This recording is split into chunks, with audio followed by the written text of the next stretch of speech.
What's up, you guys? Welcome to today's video. As you can tell, I have one of my dearest friends with me. This is JC from Wrong Too Strong. What's up, guys? If you've been watching the channel for a really long time, you would have remembered JC because we filmed together like 2 years ago. Yeah. He's got crazy stories, but in today's video, we are going to talk about how he was a cartel mule and the military in Mexico tried to gun them down. That was a scary day. Shit. All right, as always, you can follow me all around the internet. I will leave my social media handles in the description box of this video. I will leave all of JC's social media handles in the description box as well as his YouTube channel, but we're just gonna jump right into this today. So for people that don't know your story, can you give us a little recap of how you even started working with the cartel in the first place? Oh, man. I grew up in Chicago on the south side, and I was involved with gangs and the whole street life. And, word got around how I was, and, you get job offers just like filling out an application on the streets. And I started working for Valerie, one of the Flores twins brothers' wives, and she got me the job. My first trip was, as a mule, I went and I brought the car back. Once the car was back, I got paid, and I got addicted to it. I wanted more money, so I started doing it more, and I was good at it, and they kept just giving me more work. So the first run to Mexico, what was in that car? There was, I want to say, close to 40 keys. How did you package it and put it in the car? Well, it was compressed, and it was in a gas tank with a double, like a little small metal box inside the gas tank. So it was like a double compartment. And that's how they were bringing in all the drugs back in the early 90s, because it was kind of easy to just get through the border like that. How old were you at that time? 16, and a 16-year-old kid with 30 grand in their pocket every other week was like a disaster waiting to happen. Mm-hmm. And that's what happened. I mean, I became addicted to that life, that money, the power, the women, the guns, the murders. I became addicted to it, and I fell into that lifestyle. So how much time passes between when you first start working with Valerie and you're 16? How much time passes before you go to Mexican prison? A year. 1 year. Yeah. So you went to Mexican prison at 17. Yeah. Was that an extreme culture shock for you? It was.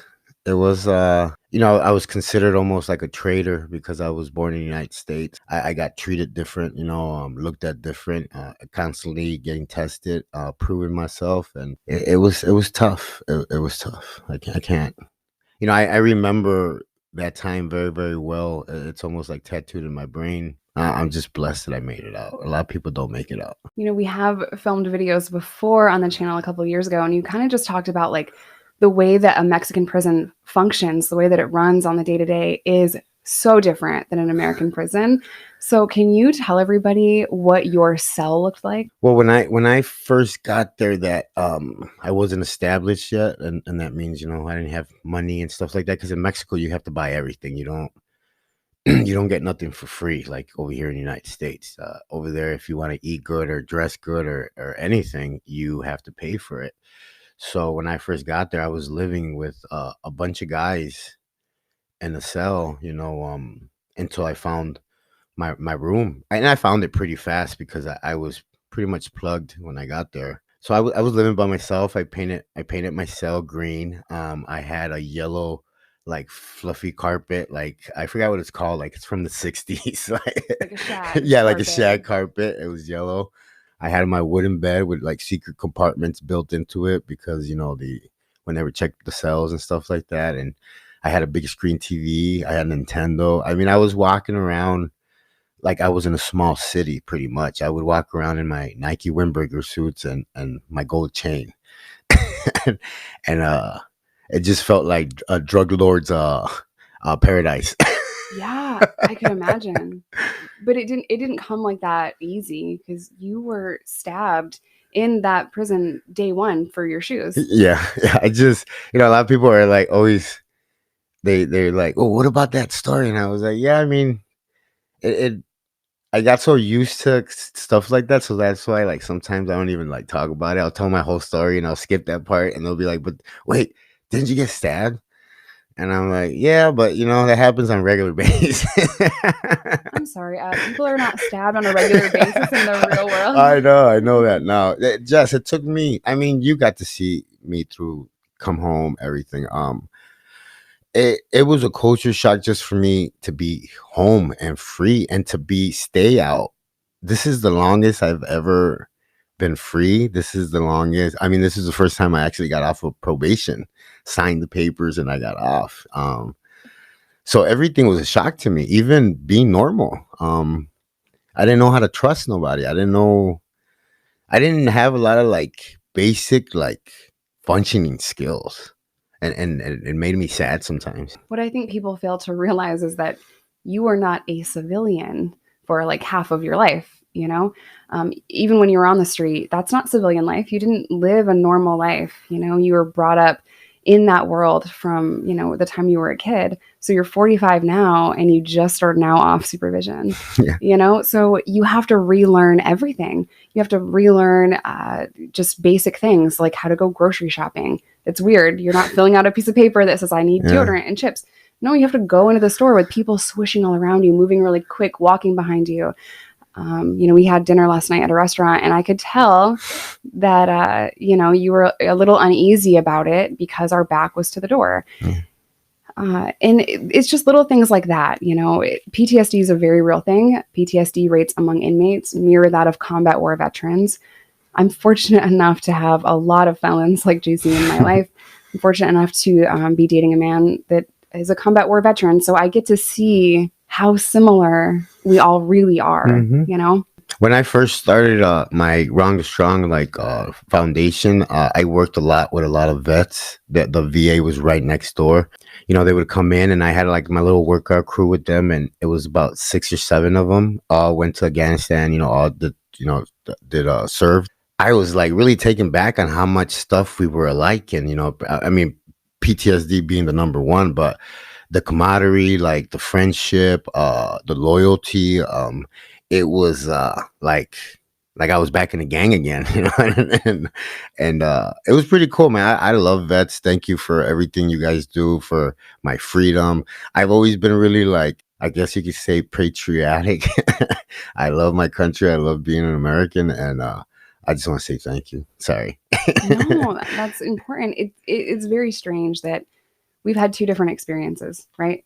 Felons and people in the military, but we have so much in common. Even just basic language, like a Class A is their uniform. The Class A is American prison uniform is what it's called. So you have been very open about the fact that you started selling drugs and working for a female.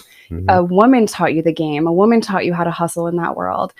So I think a lot of people that are not in that world think, because maybe I weigh 100 pounds, that I couldn't be that person. I needed guys like you that are loyal and care and muscle to work with me. Otherwise, it wouldn't have happened the way that it did. So can you just kind of share your experience working with a woman? And then I'll ask you a bunch of questions I already know the answer to. I didn't see it happening like that. It just happened. Valerie was a key person in my teenage years because when I didn't have nobody and I was on the street, a lot of my boys really didn't care. They would let me crash at their pad here and there, but eventually I had to leave. And Valerie was the first one to open her door to her house to me and let me stay there and trust me to be there. So I was loyal to her. Like whatever had to be done, I did it. And I just had love for her. And I think that women are actually better bosses than men because there is no like ego or no oh, you're trying to steal the spotlight from me, or like they don't think like that. Women think very different than men, especially in the business and the game. I mean, my first trip, I came home and I thought like I was on top of the world. I was a millionaire. I had 30 grand in my pocket. So I went and I bought myself like a bunch of Dickies and like brand new white tees. And I showed up and Valerie was like, "Oh no, you're not dressing like that." She was like, No. You have money now and you're gonna look like you have money. And she took me to the north side and I went and bought a bunch of Gucci stuff and Jabot jeans and just like, I guess, stylish clothes, my gold chain, my ring. I mean, she pretty much dressed me my first time. I didn't really have too much of a swag. It was mostly just, trying to shoot people on the street, and I didn't really care how I dressed. So, yeah, I have a lot of love for her. A lot of love. So you were on a run to Mexico, get some shit. At this time, were you working for Valerie when you ran into the military? No, I was already working for the family in Mexico. She was fine with it. It was her people anyways, and she kind of knew they were gonna take a liking to me, and she set up things for me to get going. So you were promoted. You didn't work for Valerie anymore. Now you're with the family. Yeah. So walk us through that moment when the military tried to, gun you down. Back in those days, the military was the only law enforcement that you had to worry about. I'm talking about like the early 90s, everybody else could get paid off except the military, because the military was a lot of guys from really small towns in Mexico, like rural areas, and they were about that Mexican flag. They were like about, the real deal, not getting paid off, none of that stuff. So it was really hard to pay them off. So they were always on the hunt for us. And we were on a street going from one little city to another in Pasingan in Michoacan. And we bumped into them. It was a Jeep and a big truck, the one where all the military guys sit in the back. And I didn't realize it, but we were in a pickup truck, and there was a 50 caliber machine gun in the back, welded onto the back of the truck, but it was covered with a mat. So I didn't even know it was on there until everything started happening. But we were on the road, and we were just coming head to head with each other. They knew what time it was, and we knew what time it was. And we came to a stop about, 50 feet away from each other. And the driver just ran to the back of the truck and ripped the mat off. And all I seen was like a huge machine gun that I had never seen in my life. and it was like straight out of a movie. Like the first explosion, just my ears, I couldn't even hear nothing. I think I probably have hearing damage from all those years. But every time that gun went off, it was like an earthquake. It rattled the truck, it rattled the ground, and it was so loud and so powerful that it started cutting through the Jeep. The first vehicle of the military was in, just like butter. It just started opening it up like you were cutting something with a knife. It looked really crazy. In the middle of all that stuff, I'm hiding by the door because I could hear bullets, and they're coming through the truck because the military started shooting too. And I remember it because I want to call it one of many scariest moments of my life. And the bullets were just coming through the pickup truck, through the door, and the holes were like huge. They were like softballs. Yeah. So I'm sitting there trying to get covered, and not get hit. And there's a Tech 9 sitting on the bed on the seat of the truck. So I grab it and I'm trying to use it, but it keeps like locking up on me. So, I mean, I always tell people, imagine you sitting there and bullets are just flying like inches away from you that are like the size of your car. And you're trying to get this gun to work and it's not working. It's jamming. And like, it's like all hell just broke loose in a matter of seconds. Seeing that gun and seeing what the damage it did, and seeing like my guys get back into the truck and leave like nothing, really kind of like, I guess I felt like I found the answer to like life. I was like, yeah, I'm in the right place, and from here on out, people are gonna respect me. And I just got on this whole trip after that like it changed me. How did you make it out of there? Oh, we jumped back into the truck after he let the whole clip go on that 50 caliber. It pretty much just slid the truck and the Jeep in half, and the military guys, ran for cover. They were shooting back, but all they had was the assault rifle, AK-47s, and that's what they were shooting back. These guys had high caliber weapons, military grade, It's as I tell people, you don't when you have that much of a bigger gun, you don't need that many people. Mhm. You know what I mean? You just need one person to shoot, and that gun is doing all the damage that it needs to do. Did anybody die in that interaction? I don't know. Yeah.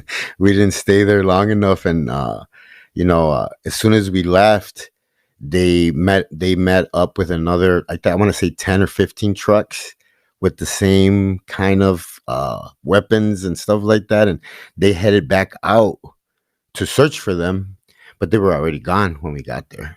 So how old were you at that point? 16. I mean, so you've gone to Mexico a few times, 2-3 times, and then that happens. Yeah. You would think it would have the opposite effect, like maybe I don't want to do this anymore. This is fucked up. I could have died. But for you, it was like, nope, I'm meant to be here. Yeah. I mean, I felt, I have my whole life, I felt like a soldier. I don't know why. There's key moments in my life where like a sweatshirt and a sweatpants were given to me that were camo, and I wore those suckers till like I would pull them out of the dirty clothes and wear them, and I would be like the smelly kid at school. And I just felt like I was constantly, a soldier. I would play by myself and shoot people, and I don't know. I've always been on that trip. I mean, you kind of were a soldier, though, just not for America. You said a minute ago there was another time that you were like really scared. What time was that? My whole life. Besides your whole life. You said there was a few times where you like really, really like you knew shit was crazy and shit was there was a moment in prison where I got beat up really, really bad by a really big gang. It's a Mexican gang. They put me in the hospital. Like my head, I almost died. My head got hit with a rock so big. Even the lieutenant said, I heard it on the camera. That's how loud it was. And they rushed in to get me. They thought I was dead, but I was still walking. I had one guy by his tongue, his cheek. I gave him the old fish hook, and I didn't let him go until all the staff got there. But yeah, I really thought I was gonna die in that day because the impact of that rock in the back of my head was so hard that I really lost it for a quick moment. But my, I guess, flight or fight mode kicked in and survival instincts, and I started fighting. I started fighting with 30 guys, and I was covered in blood, so I thought it was worse. I thought they had stabbed me up. I didn't know what was happening. So, and I got really, really scared. And I think what scared me the most is when they cuffed me and they took me out. I seen a reflection of myself on the door when I was walking in, and yeah, it looked bad, You were covered in blood. Yeah. When your adrenaline is going like crazy, you don't know the extent of your injuries right away. Why was that hit ordered? I just didn't want to sit with them. I didn't want to like, they were trying to like boss everything around, like how much Kool-Aid you could drink. I didn't have no TV or nowhere to sit. So like, because I wasn't riding with them. So I would sit in my cell, So they thought that I was trying to be like better than them and stuff like that, but I wasn't. I was just trying to mind my own business. I had a lot on my mind. I was about to do some time, and like I was questioning just my life in general. Like I was starting to get tired. I was already getting old, and I was still in prison. That was federal prison? Yeah. So you've been stabbed in Mexican prison over shoes. Yeah. You were beat up and really badly hurt in federal prison because you wanted to drink as much fucking Kool-Aid as you wanted to and sat yourself. Yeah. You've been through so much shit. It's so crazy. And that's not even like the tip of the iceberg. Like it's not. Cavario's been helping me with my book, and it's like every time I go longer with the change in my life, I get more calm and I start remembering more stuff. And I took away, we got to add this on there, man. I totally forgot. And he's like, all right, are we done now, or are we going to keep going? Because your book's already like 300 pages. It's like, when are we going to finish this? So you came back to visit Chicago a few years ago, and there was an incident in a parking lot. You want to talk about that? I guess you could put that down as one of the scary moments in my life too, I guess. I've had so many, dude. It's like crazy. Sometimes I sit there and I start thinking I almost want to cry. Like I'm like really blessed to be here, and that time I got set up by a female. I mean, go figure. She she just made me think that I was gonna get lucky that night, and kept she spent most of the night with me, and come to find out, she had some guys waiting in the parking lot, and I got hit in the mouth with a sledgehammer.